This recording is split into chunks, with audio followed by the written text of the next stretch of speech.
மலைகள் சூழ்ந்த செங்குன்றூர் என்னும் அழகிய ஊரில் விரல்மிண்டர் என்ற சிவனடியார் வாழ்ந்து வந்தார். அவர் சிவபெருமான் மீது மிகுந்த பக்தி கொண்ட ஒரு விவசாயி.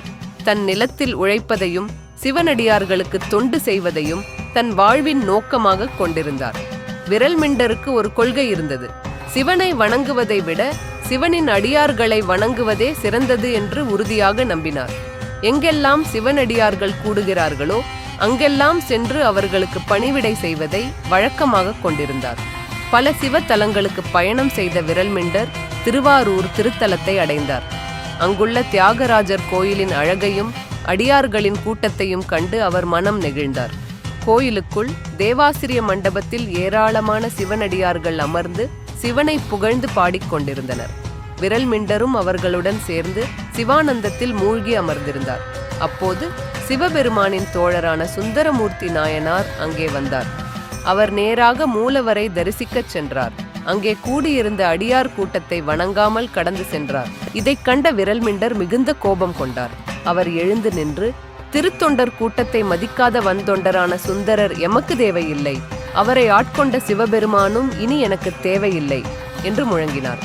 விரல்மிண்டரின் அடியார் பக்தியைக் கண்ட சிவபெருமான் மகிழ்ந்தார். அவர் சுந்தரரிடம், சுந்தரா, என் அடியாரின் கோபத்திற்கு ஆளாகிவிட்டாய், முதலில் சென்று அவரை சமாதானம் செய் என்று கூறினார். சிவனின் கட்டளையை ஏற்ற சுந்தரர் விரல்மிண்டரை தேடி வந்தார். அவர் விரல்மிண்டரின் முன் நின்று, அடியார்களின் பெருமையை பாட இறைவன் எனக்கு ஆணையிட்டுள்ளார் என்றார்.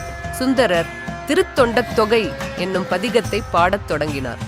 அதில் அவர் எல்லா அடியார்களையும் புகழ்ந்து பாடி விரல்மிண்டரின் பெயரையும் குறிப்பிட்டு அவரது பக்தியை போற்றினார். பாடலை கேட்டு மனம் குளிர்ந்த விரல்மிண்டர் சுந்தரரை மனதார மன்னித்தார். அடியார்களிடத்து அவர் காட்டிய இணையற்ற பக்தியால் விரல்மிண்டரும் 63 நாயன்மார்களில் ஒருவராக போற்றப்பட்டார். இக்கதை உணர்த்தும் நீதி: சிவனடியார்களை போற்றுவது சிவபெருமானை போற்றுவதற்கு நிகரானது. இதனை உணர்த்தவே விரல்மிண்டார் மூலமாக சுந்தரர் மீது குறை இருப்பது போல ஒரு தோற்றத்தை உருவாக்கி நமக்கு எம்பெருமான் அடியவர்களின் மேன்மையை புரிய வைத்திருக்கிறார். சிவனடியார்களை நாம் பக்தியுடன் போற்றி கௌரவப்படுத்த வேண்டும் என்பதை இக்கதை வாயிலாக அறிகிறோம்.